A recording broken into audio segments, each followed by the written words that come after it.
to CASA of Tulare County's podcast, episode number 2.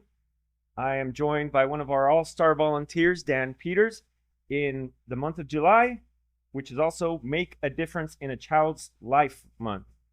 And so Dan is a rarity, not only because he's a CASA all-star, but because he is literally represents 10% of our volunteer base. Literally 10 out of our 100 active volunteers as of right now are men. And so if we got any men watching, we need you. Children in Tulare County's foster care system need you. But with that being said, Dan, what was the moment that you decided to become a CASA volunteer? When did you first learn about CASA, and when did you first make that choice? I don't know the moment for me. There wasn't a specific moment that CASA was something that had kind of appeared on my radar, but real slowly. And my wife and I, we have 5 kids of our own. And as they started to get into high school age, I think the first one she was just about to graduate high school. And we started looking at, what's life going to look like in the next couple of years. And as these kids start to get older and they start to become more independent, requiring less of us, what are we going to do?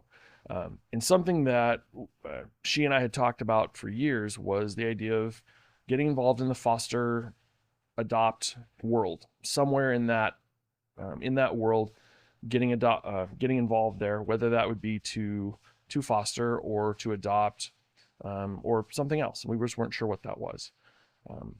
My wife, very early on in our marriage, was a early childhood ed major in college, and she had, quite frankly, heard a lot of horror stories that had come out of different adoption and foster situations where, kids had been harmed and all kinds of other things. And so she was nervous, to say the least, about opening our home. And so, especially while we still had smaller children there. And so this wasn't something that she felt comfortable with. And so I started looking at, other ways that I can become involved. And somewhere in that time frame, came across CASA. And as I got interested, or learned more about CASA, I should say, I became very interested, and I started diving a little more into it, and discovered the training and said, you know what, I think I'm going to go try this. It was a relatively quiet time in our lives. I don't know if there are a lot of those with 5 kids in the house, but with that moment being, having a few weeks that was relatively quiet, and my weekends were available, I said, you know what, I'm going to go down on Saturdays and do this training and see how it goes. And so went through the training and obviously completed it and started advocating, and just kind of fell in love with it. I think I knew by the time I finished the training, I think I knew that I would. I knew that it was something that I wanted to do, but I wasn't, I don't know. I knew it, but I wasn't sure. I don't know how to say that, I guess, in the right way. But by the time I finished the training and got into that first case, just really fell in love with it and kind of been there ever since. Were some of those uncertainties, like any hesitations about the role, or do you recall having any hesitation or doubts or concerns maybe about doing the work? Yeah, I think those are always there, right? Just because anytime you're looking at something new, you don't know what's going to be expected. You don't know. There's always I think somehow we have a societal stigma in this country when men want to get involved with kids, whether it's a man wanting to become a teacher or, just anything that involves children. We kind of go to those, we have these horror stories, these things that we've made up in our minds as a society that are, men shouldn't be involved there. Right. And it can be really easy as a man to say, you know what, I'm going to avoid that situation entirely. Even though I may like kids, or I may like working with kids, or I may like spending time with teenagers or whatever, I'm just going to avoid that because I don't want to deal with the problem, the potential problems that come with that, or the things that people might say, right? And so that was, I think, something that kind of went through my mind, but at the same time, I think it's one of those things where, for me, at some point there comes a point where you have to choose to do something, and I guess kind of put yourself at risk. And so I was ready to do that. But I think one of the greatest things about being involved with CASA, and as I learned more about CASA and getting involved, was that I really wasn't putting myself at risk. As I was dealing with my coordinators and those kind of things, there were a lot of, I guess, just what I would call like safeguards put in place to make sure that I didn't end up in that situation. And that was really comforting, and really kind of put, I think, those, again, what I'll just call like societal concerns at ease for me, which was nice. Do you think also, I've never, I from time to time think about this, like, why are men not as involved? And, some of the things I've thought of, like, maybe it's because we want to fix things, and we know we can't fix this. We can't fix these situations. We can't fix these situations that lead these kids and these families to be where they are, right? Yeah. And that's hard, right? Because we like to be fixers. Sometimes I get in trouble when I try to help people. Jenny, my wife, sorry. At times it's like, no, she's just giving me some, she's just unloading or venting towards me. I don't need to fix things, right? But my mind goes there, and sometimes I goes, like, I don't need you to fix these. I just need you to listen and support, right? So I feel like men have that in them, like, we need to fix this, right? Sure. We can fix this. We feel good about fixing things, right? But we can't fix this system. We can't fix these situations. Do you think that plays kind of a role into that too? And maybe even to be more specific about those societal issues, those specifically, like, men, we're not supposed to be feeling, we're not supposed to show emotion. We're supposed to be tough and stoic, and right. Yeah, for sure. Yeah, I mean, I think it's all of those things, right? I think it's also the fact that we feel like we're too busy. We, at least our home is very stereotypical. My wife was a stay-at-home mom. I was working outside of the home, have been the whole time we've been married. And so I have a job, and then I come home at the end of the day, and I want to spend time with my wife and with my family, and I have all the things around the house that I'm responsible for X, Y, and Z that we've decided, right? And man, where am I going to find time, or how can I afford to take time to go do this other thing? And it was actually really interesting, because just this last weekend, my wife and I were on a trip, and we were just driving. We spent a whole bunch of time in the car together, and we were just talking. And as we were talking, one of the things that we were talking about was like things that we were proud of each other for that we do. And CASA was one of the things that she brought up, that she was like, I'm so glad that you do that. Like, I'm so proud of you for doing that and getting involved and being involved. And that was, it's one of those things I think that I've known, but it was really cool just to hear her say that out loud and be like, hey, I see where this has made a change. And that's, she has all of that without ever having heard any of the details. Because, as an advocate, she's not an advocate. And so I'm not sharing any of the details of my cases or anything with her. She just knows that I'm doing it. And she sees when I go, hey, I'm going to visit my kids, or going to see my CASA kids or whatever. That's all she ever knows. And, but for her to come back and say, that's really cool. And I see that, and you're making a difference there, it was neat. And so, yeah, I think I think there are a lot of things that we can let discourage us as men. A lot of reasons that we can make. I don't know, as a guy, I'm really good at making excuses for things I can't do. And I think some of it comes back to that. I want to be tough. I need to be able to handle everything. I need to be able to fix it, right? Like you were just talking about. And if I can't fix those things, then I tend to try and make an excuse for them. And so for me, it was just a matter of, I'm just going to do it. And I found it, like you said, I found that the training, I think it might've been like that weekend it was going to start. And so I just signed up and went, and I really, honestly, I've never looked back. It's been great. So how many years in total have you been with us? Oh, we were just talking about that. I think it's been 9, it was somewhere around 2016, 2017 that I started. I'm not absolutely sure, because I didn't like record the date. It wasn't supposed to be this, in 10 years, I'm going to be looking back and trying to figure out what that was. It was, I'm going to do this for a little bit and see what happens, right? And see where it goes, see if it's something that I'm really interested in and really want to do and really speaks to me, or fills a niche for me. And it did. So yeah, it's been about 9 years, I think. Awesome. Do you recall about how many cases and kids in total I think it's been 9 cases. I was counting them the other day, and I got to 8, and one of our staff members was like, "Oh no, you forgot this one." So I Awesome. think it's been 9. The number of kids I think is somewhere around 50. Awesome. Or no, it would be a little less than that, I guess, about around 40. Because I've had several cases that have been 5 kids, and then I've had a couple of that were smaller individual ones. But yeah, so. That's cool. One of the things I think that makes Dan and all our CASA All Stars, other volunteers like Dan, our CASA, what I consider CASA All Stars is, the fact that they've taken more than one case, because I believe in, from my experience, that the more, our training is just a foundation, right? It's not supposed to prepare you for every possible scenario, because people are people. We're dynamic. Situations are dynamic. For every case, there's some new little twist, new things. Even today, there's things that I learn when situations come up, and so I feel that the more cases a volunteer takes, the longer they're with us, the more skilled they become. Do you feel that way? Like you've encountered different scenarios and different situations, and you're like, hey, I've done this before. I know how to take care of this. Yeah, I think definitely skilled is a great word, right? Because they are skills. They're things that you built. Yeah. Whether it's, learning how to deal with somebody you just can't get a hold of, communication type things.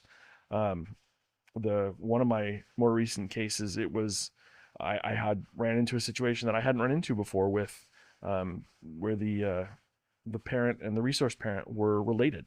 Oh, wow. And so they were, it was a very difficult situation, the removal and everything. I mean, as it always is, but this one was on the high end of stressful and all that. But they were family, and so they were seeing each other on a regular basis, and they had communication on a regular basis, and they had, 100 different points of connection in the community where, this friend was talking to that friend and that kind of thing. And so there was a lot of that going on. And for all that they were involved in the in removal and in the CPS system and all of that, they really didn't have any understanding of what was happening or how the process was going to go. And so they kept coming, like wanting to come back to me and ask, hey, what do I do now? What do I do now? And just having to, or I guess I would say from experience, knowing that I was there for the kids. I'm not there to give them legal advice or to help one side or the other win, right? To come out with what they want to have in their situation, but just to make sure that the kids come out of this as healthy as they can, and that they know that they've got somebody there for them.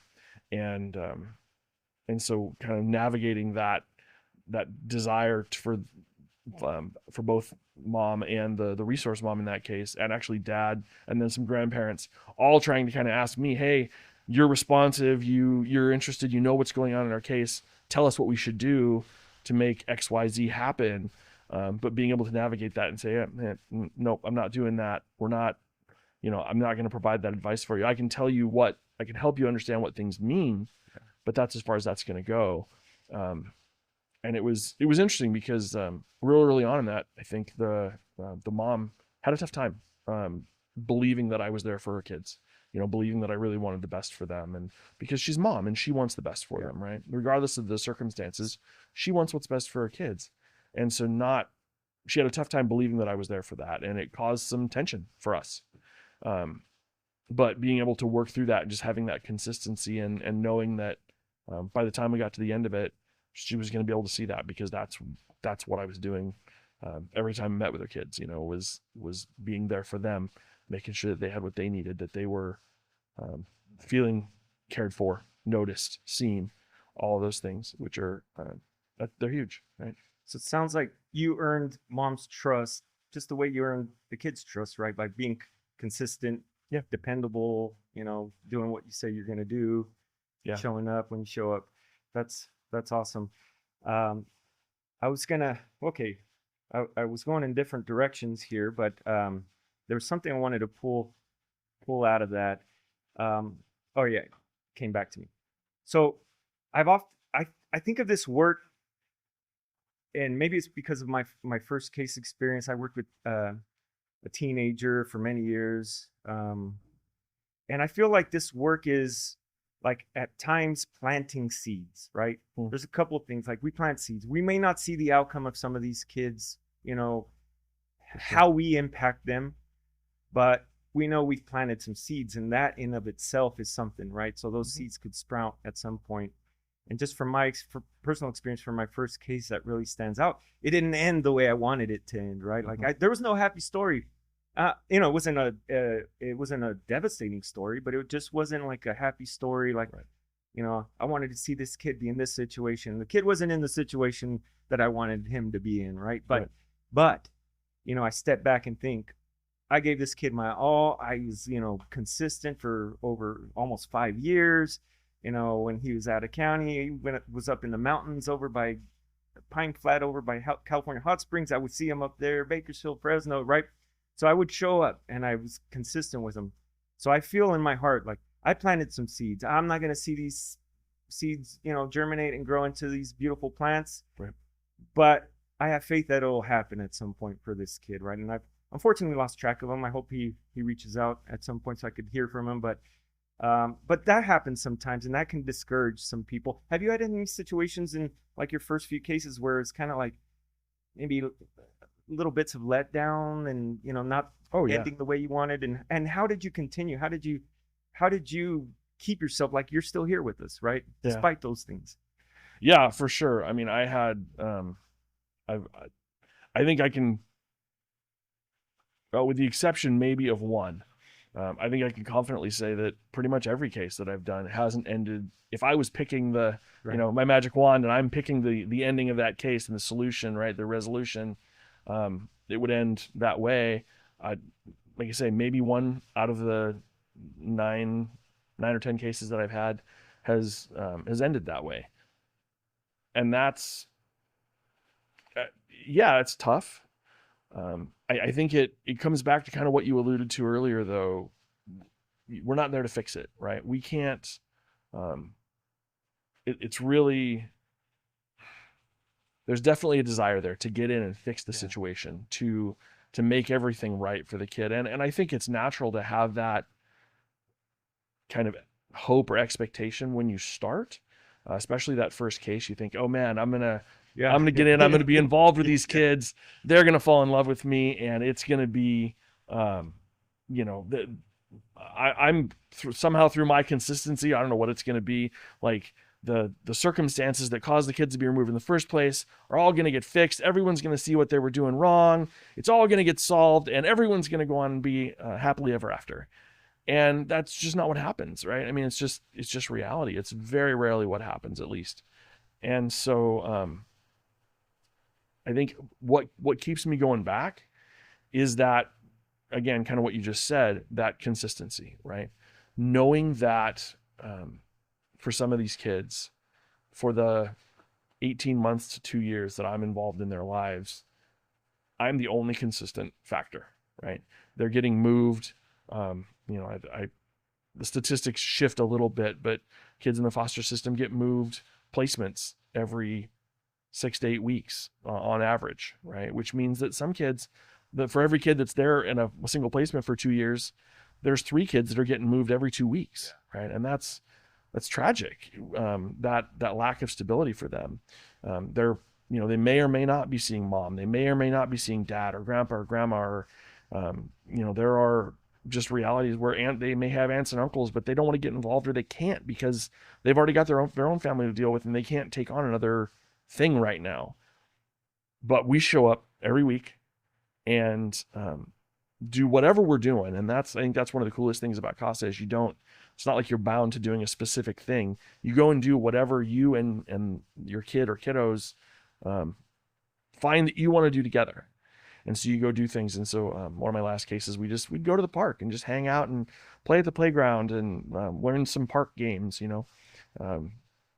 but being able to be that consistent person, and then getting to the end of that case and knowing that as these kids move into wherever the resolution has been, right? Whether it's back with mom and dad, whether it's a long-term foster care, or it's an adoptive situation, they know what consistency looks like now, because they may not have ever experienced that before in their life. And now they have at least something to look at where they know this is what a consistent person looks like in my life. And the reality of it is, right, most of the time it's not a man. Yeah. If they have any experience with it, it's not a man, because in many, many, many cases, dad's either absent or absentees himself, just chooses not to be involved, which is tragic in and of itself. But to be able to go back and show these kids that, hey, there are guys in the world who are going to show up and be consistent, and you don't need to shut every guy out of your life, because not every guy is going to treat you like that or just be absent. It's huge. Awesome. It really is.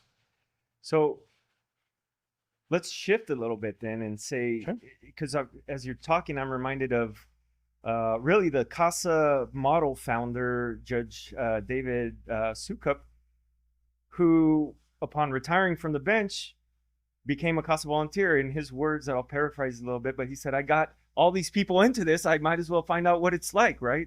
So he became a CASA volunteer.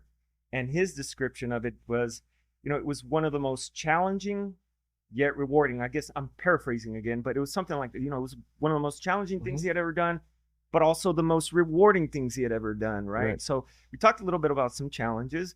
What is the rewarding aspects of this that you've seen, like maybe positive highlights that you've seen? Yeah. I mean, they're moments, right? I think they're always these pulled out moments with the kiddos, right? Almost invariably. I think the one that always sticks out for me is I had a case where I had, I think it was one of my cases where I had 5 kiddos, and they had been removed. Mom was still in the picture, and so they were trying to do some reconnection, and we went to a visit. I went to observe a visit of her with the kids just to see how the interaction was going, and be able to provide some feedback on that from the kiddos' perspective for the court. And so I showed up, after the visit had started, about 15, 20 minutes in, and I opened the doors quietly and stepped into the room where they were meeting, and just kind of closed the door behind me, and I just paused for a second, and one of the little girls that had been removed from mom, and this was her, her 2 hours, I think, a week to get to see her mom, looked up from the table where they were sitting working on a puzzle or something, and she looks up and she looks at the door, and her face just explodes into this big smile, right? And she jumps up from the table and she comes running over to me and just wraps her arms around my legs and just gives this big hug, and she's like, "Oh, Dan, hi, it's good to see you," whatever. And I had to literally kind of peel her off and say, "No, sweetie, you go back and sit down. This is your time with mom. I'm just here to visit. You can come give me a hug. That's fine. But now I need you to go back and sit down," or whatever. And that moment for me, I think, just really encapsulates what we were just talking about, that consistency, right? Because the thing that I walked out of there thinking was, I've spent an hour a week with this kiddo, and to be frank, I wasn't even quite an hour a week, because there are weeks that I miss, weeks that I had things going on, work, in my family, whatever, that I had to miss a visit. So maybe it's 3.5 hours a month instead of, what 4 it should be, right? But in that hour and a half a month or a week that I was spending with this kiddo, I had made enough of an impression on her that she was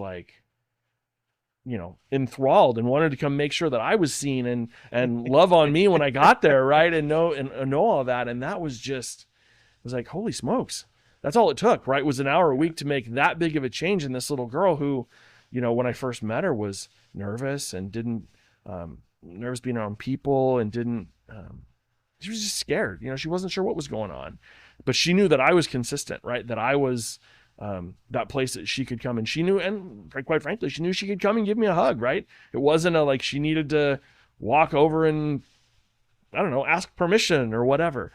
And so I think that was one of those moments for me that was just huge, right? It was so cool. That's something that hooked me as well early on, was seeing those moments of for lack of a better way to describe it, but blooming, right? Mm-hmm. And if I well, I'll just leave it at that. I don't want to describe any withered plants or anything like that, but to see that blooming, right? Yeah.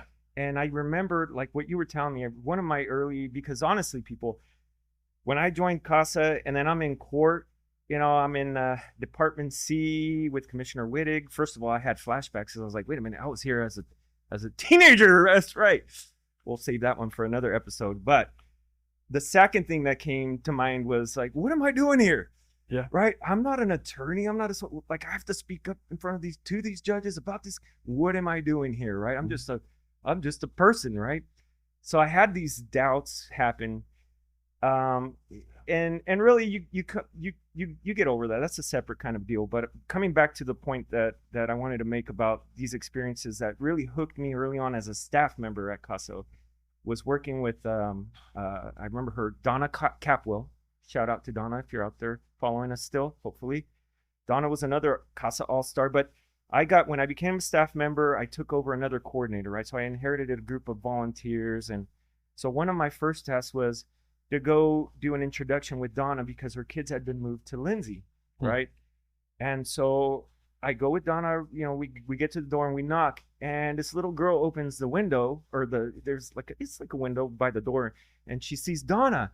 And just like you describe it, she lit up, Yeah. Donna, and she, the foster parent comes, opens the door, and the little girl's like, Donna, I didn't think I'd ever see you again. I mean, this was a little kid. I think she might have been like 6, 7 years old, right? But she lit up when she saw Donna. And I thought, all right, that was a hook right there for me. Like, all right, I am in the right spot. I'm where I need to be. Like this, I want to be a part of this. It was an amazing experience. And truly, it's just one of those are the rewards. I think those are the things that Judge David Sukup, those small moments where you see these kids go from, in my personal experience, from a kid I was seeing for many months and just looked sad, looked angry, sad, down, never even looked at me in the eyes, to me continuing to show up. All right, see you next week. All right, see you next week. Yeah. To that one day where he laughed at one of my stupid jokes, right? And it's like, oh, I've never seen him smile before, right? I was like, oh, that's cool, right? It's all those little moments, I think, that make this so rewarding. And really, I don't know how you feel about this, but did you ever anticipate that this work would change you at all? Like, I think a lot of us come into it thinking we're gonna help, we're gonna be a support, we're gonna do what we can to help this kid. But I think in a way, this work also changes us. What do you think about that? Yeah, I mean, it certainly or benefits us. No, yeah, I think both are valid, right? It changes you, it benefits you. I mean, it's you come out of it with just a realization. I think the deeper you get in, the more lives you see, the more kids you see significantly impacted by what you're doing, right? And just by showing up. I was actually thinking, as you were talking about that, I had a kiddo that got transferred to LA, was moved down there, and it was right at the end of his case. He was getting reunited with a relative, and but I hadn't been dismissed yet, and so I had some work in LA, so I was down there every little bit. And so when I'd make sure I'd go visit him, whatever. And he had a football game, and he was living with the relative, and they were in East LA. And it was I don't remember. I think it must have been a Friday. I don't think it was though. I think it was during the week. Doesn't really matter, I guess. But I went to the football game and walked into the stadium, and it was I think it was an away game. And so we were sitting in the away bleachers, and there's probably, I don't know, 50 people total in these bleachers sitting there, right? And I'm the only white guy in the stadium. I mean, we're deep in East LA. It's been like a Garfield versus, what is the other school? There's a rivalry down there, Garfield versus whatever. Yeah, I mean, but it was one of those where I walked in, the neighborhood's there just weren't any white folks in the neighborhood. And so I walked into the stadium, and the minute I walk into the stadium, everyone's, what the heck is this guy doing here? What is this guy doing here?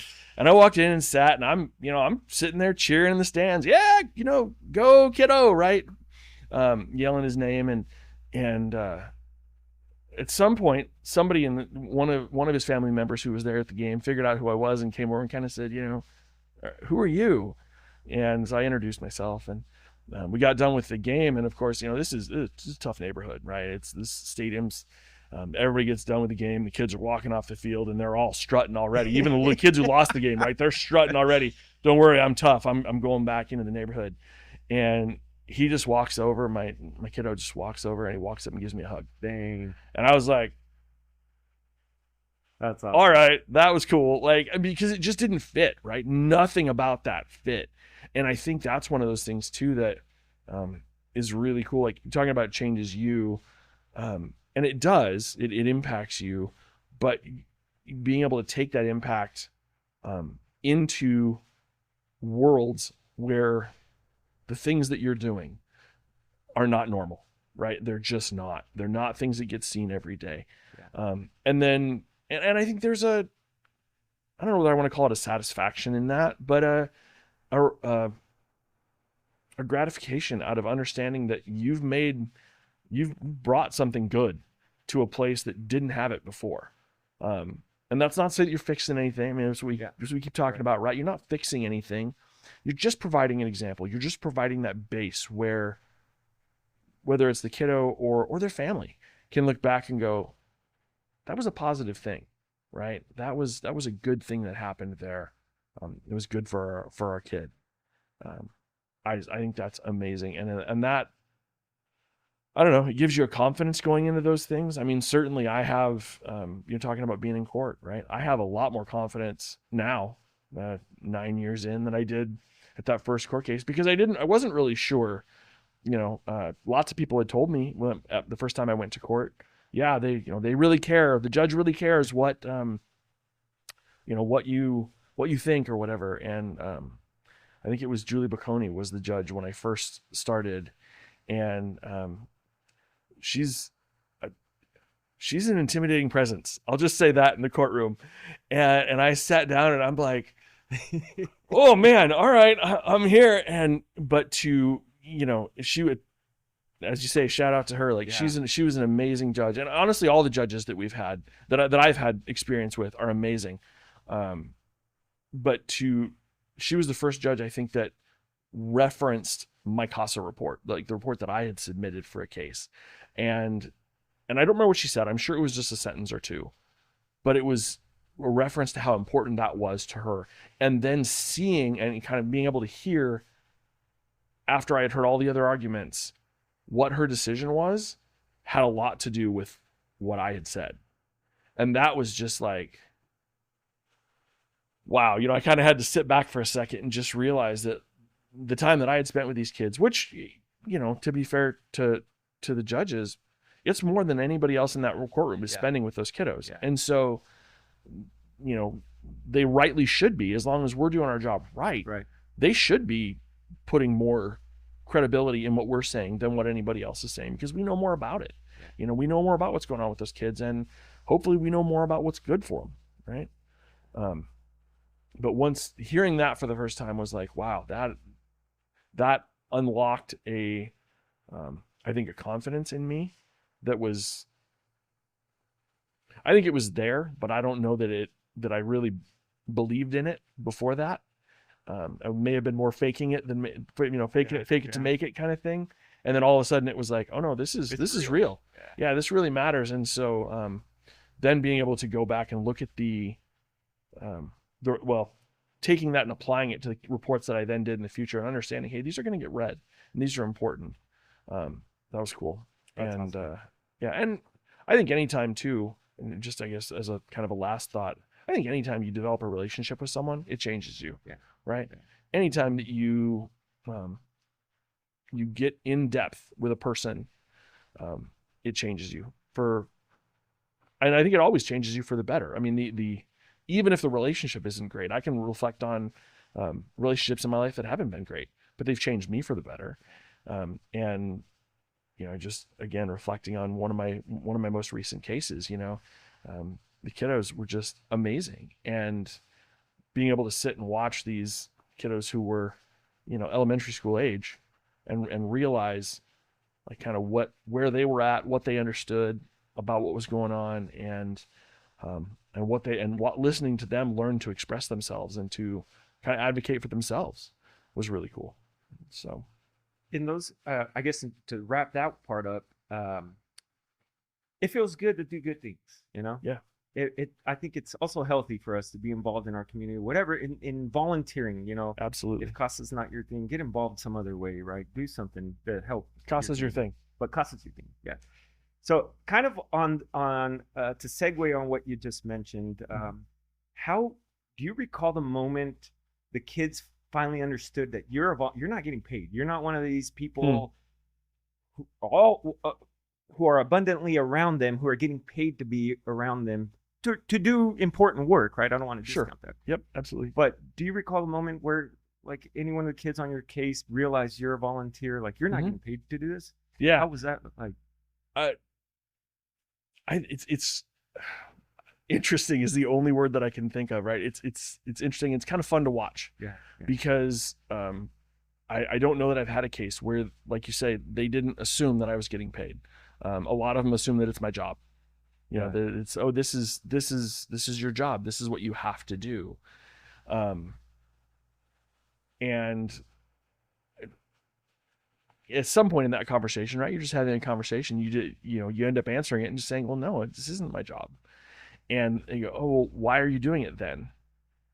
And to be able to look a kiddo in the face who may or may not really believe that anybody cares about them in the world, right? Because especially if they're not placed with relatives, they're just placed with a random family, and at least to them. I mean, please don't think I'm discounting our resource families. They're amazing. Yeah. But shout out to resource parents. Absolutely. But to the kiddo, when they get first placed, it's just random people who have been nice enough to take them in, but it's just random people. And so to have to get to sit and explain to that kiddo, no, I'm here because I care about you, because I want to see this change, and because I'm going to be here with you all the way through your court case, whether you're still in this house or whether you get moved or whether you get moved 10 times, I'm still going to be the one that shows up. Because and to be able to say I care about you, and now knowing that I can say that, knowing that even though I may not feel a super connection to that kiddo right at first, by the time we're done, we're going to be connected, right? But to be able to tell them, and it's usually the younger ones. Like the older ones, I think when you're a teenager, volunteer work somehow becomes less impressive. I don't know what that is, but when they're young and they're at that elementary age, and they just kind of understand that you have to have a job, and that's what motivates people to do things, and then all of a sudden to realize, hey, this doesn't fit. Right. And it's another one of those things that doesn't fit in my worldview. This guy in this case isn't getting paid to be here. He's just showing up to do things with me and do fun things with me and spend time with me because of me. And that's it. That is a really cool conversation. And I've had it multiple times with multiple of my different kiddos where they ask, they say, oh, this is what you do for your job. No, this isn't what I do for my job. And then well, what do you do? And so I tell them, and my job is very different than what I do at CASA. And so, explaining to them what I do. And then there's another layer of, oh, that's not even close, right? It's not like, oh, you're a social worker and you also volunteer at CASA. It's you're doing this other thing way over here. And then you break out of that to go do this with me and just spend time with just me, or just me and my sibling or siblings, is just fascinating. And I think it really, there are times when you can really see it kind of click and just open this piece in their brain where it's like, oh my goodness, like you care, nobody's making you be here, but you still are. That's wild. Awesome. And it's cool. I could share my experience that I as a volunteer, my first case teenager, I just had worked with teenagers as a CASA. I mean, my favorite people are babies and toddlers. Those are my favorite people. But anyway, side note, that's the route I've gone as a CASA volunteer. Right. In my first case, I mentioned, I was with them for about 5 years. it wasn't until year 2, and in my mind, I'm remembering like early on, I remember mentioning to him like volunteer, volunteer, because I wanted to stress out like I'm a volunteer, right? But it wasn't until year 2, we were tossing a football, simple tasks, right? Like it's spend an hour tossing a football with a kid, right? You start connecting, right? We were tossing the football around, and he mentioned something about my job or something. Like he made a comment that made me assume like, okay, he thinks I'm being paid for this. And so I'm like, wait a minute, no, I'm a volunteer. He's like, the past 2 years you haven't been paid doing this? I'm like, no, I haven't been paid doing this. Right. And then he like this look on his face was kind of like, like what? And then to brush it off of being a teenager, right? He's like, you're weird, like. But Absolutely. I could tell it was a profound moment in him. Like, wait a minute, this guy's been with me for 2 years. He's not getting paid. Why? Because he did ask that, like, why? And I'm like, because I care about. Look, I don't know all the kids that are in our system. I care about them. I can't serve them all, but look, I've been paired with you, and I'm doing this because I want to help someone that's in your shoes, right? I want to be a supportive person to someone in your shoes. Absolutely. And so, that's when he's like, oh, you're weird, but I could tell he appreciated that, and it was a profound moment for him. So, well, and I think it's really cool too when you get into those moments. I mean, like you said, that was in year 2, right? Because you get into this, these kids are coming out of a lot of them out of really dangerous situations, and we talk about, we were talking earlier about kind of this, men are dangerous, right, in our society, and now you have a kid who has. Like, I think they're able, especially with teenagers, they're able to kind of rationalize it. If you're getting paid, you're being forced to do this, you're getting paid, this is your job, so you have to spend time with me, and that's why you're a safe person, and that's okay. Once they realize that you have been for 18 months, 2 years, a safe person for them, and you're doing it as a volunteer, like there's nothing forcing you to do it, that I think is where it really starts to rattle their world. And that, when you can see that shift of I can't find another reason in my head to justify Alberto being here, to justify Dan being here, that isn't them getting paid, because that's what my world revolves around, right? And all of a sudden they have this new thing where they have to try and understand, well, someone can actually care about me. It can be safe. It can be good. And all of that goes together, and it can really shake a foundation. It changes a worldview, right? And I think, to me, that's the kind of the ultimate payoff, right? Is when that we see that worldview shift even a little bit, from I have all of these things and people want to use me, they want to hurt me, I'm a dollar sign, I'm whatever, but not to Alberto, right? Not to Dan. He's only here because he cares about me. And that is maybe completely unique for the men in their life, especially. It's just fascinating, right? And it's such a cool thing to watch. And like you were talking earlier again about planting seeds, right? Planting those seeds and watching those things germinate just a little, and knowing that that's not going away. Like, that relationship isn't going away. They're not going to forget about it, right? And that maybe you've changed something for the better. That's awesome. Cool. That's awesome.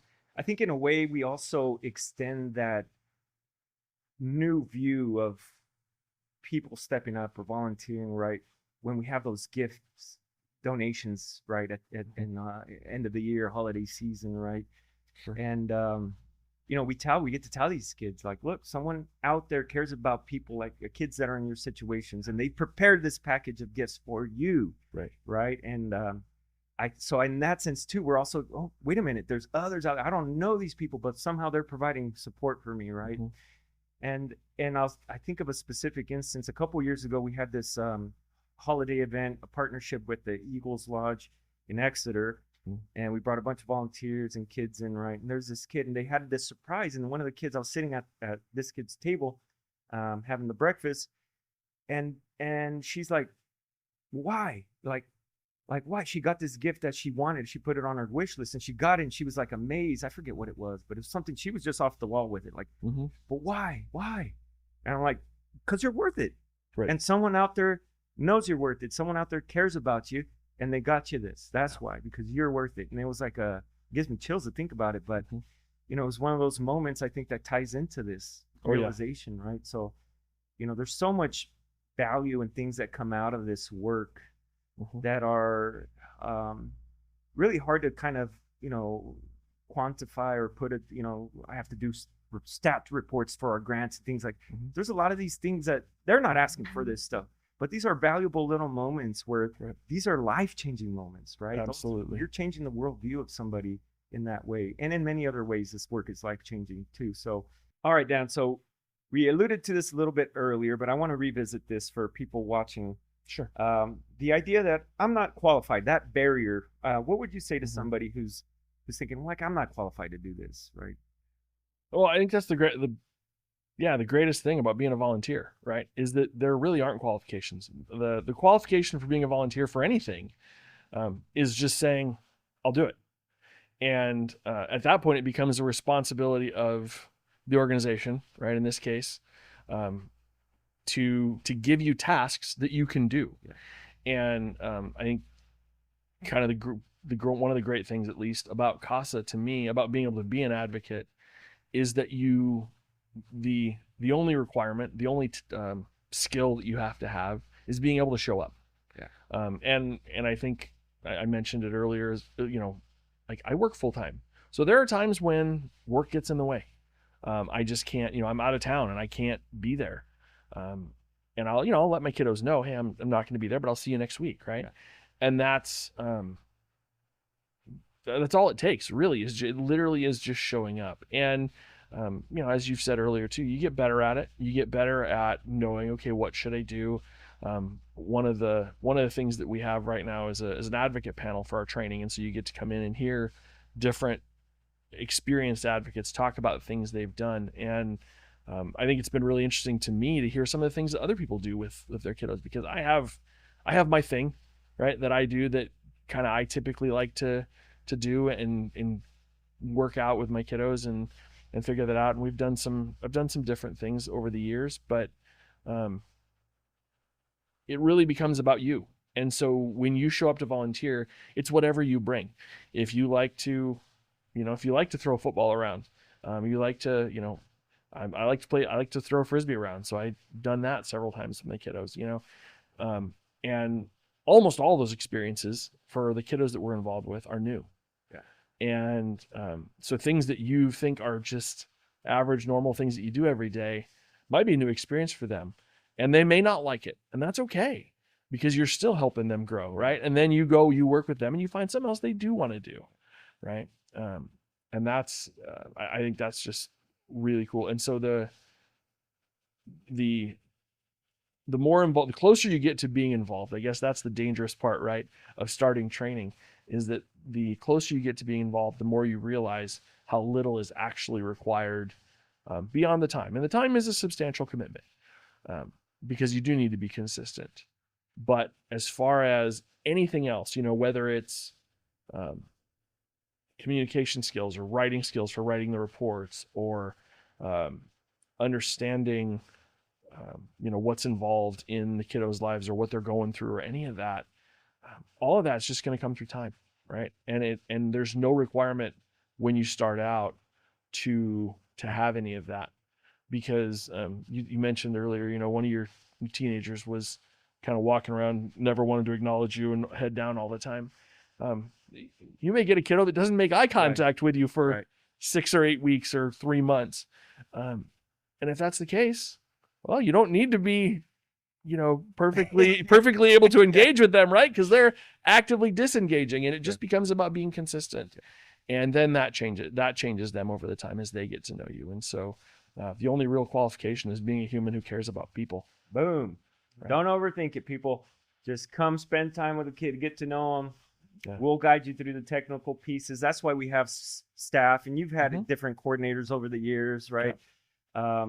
We've had staff move on, but I mean, that's what the CASA programs require staff for, really, is to be able to support, guide the volunteers, right, to do this work. So we as staff members exist, and I think we have a great team that will guide you through this process, support you all the way through. That's what we're here for. So don't overthink it. Thank you, Dan. All right. let's wrap up with this one. Okay. So this one's about kids experiencing so much loss, right? And really the way I look at, if I were to generalize all of their experiences, is really summed down to grief and loss, right? Whatever that could be, of people, relationships, childhood innocence, childhood experiences, right? Grief and loss, right? So I think many of them speak a pain language. That's the way I reference it, a pain language, right? So when we see these prickly teenagers, we're seeing their defense, their self-preservation, right? When we see these behaviors that aren't, ideal behaviors, we're seeing symptoms, right? So, rewinding, coming back to this need for male volunteers, can you speak to what a consistent male presence could give a child?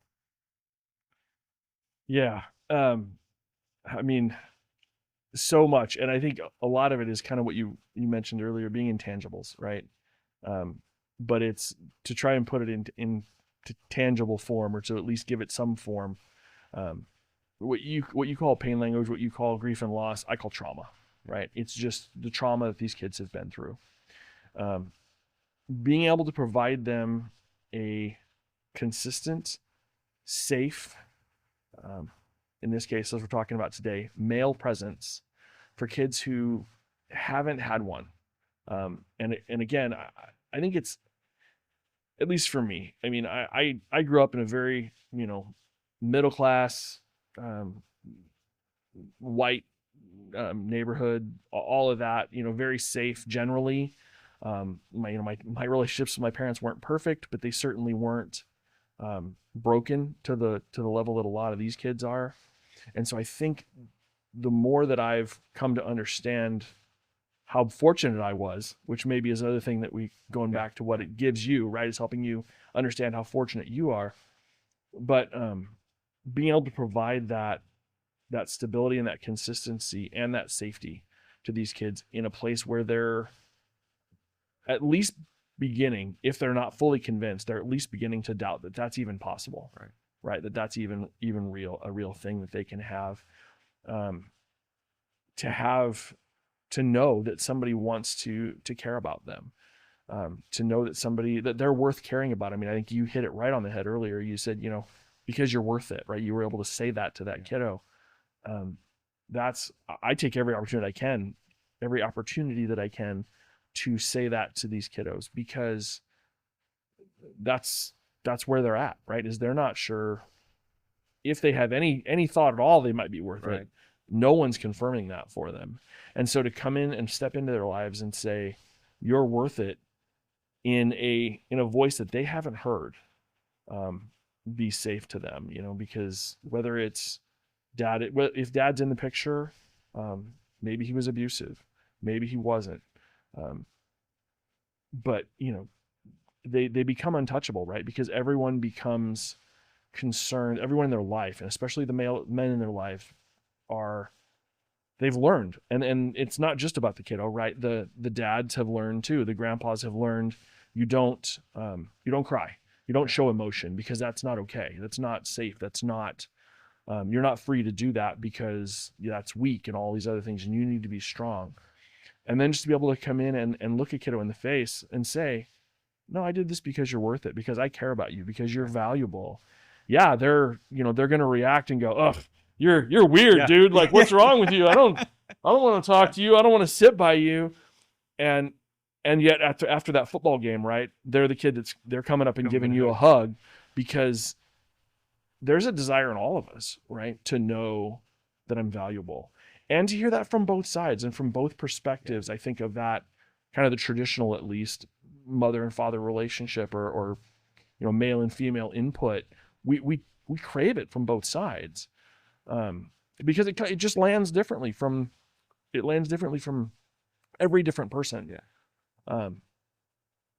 But to have that land from a perspective that they maybe have never heard, have never had, right? Have never, I guess I'll just close going back to one of the earlier cases that I had. It was pretty early on. I was assigned. It was a bad case. I'll just say that it was one of those where okay, I can do this, right? But the girls that were involved in that case had been abused, and to be able to step into their lives in a safe way, and in situations where, never putting them in a situation where they felt uncomfortable, but just being able to be there for them and letting them have, 18 months to 2 years of understanding that not everyone is like the people who have abused me. Not every guy, and not everyone who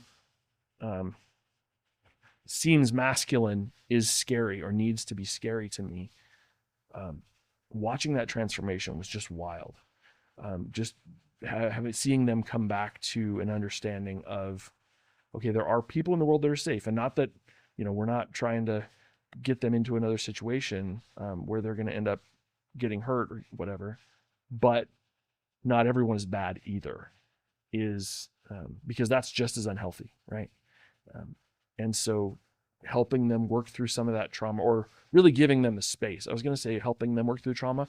We're not helping them work through the trauma, right? That's the counselor's job. That's all of that.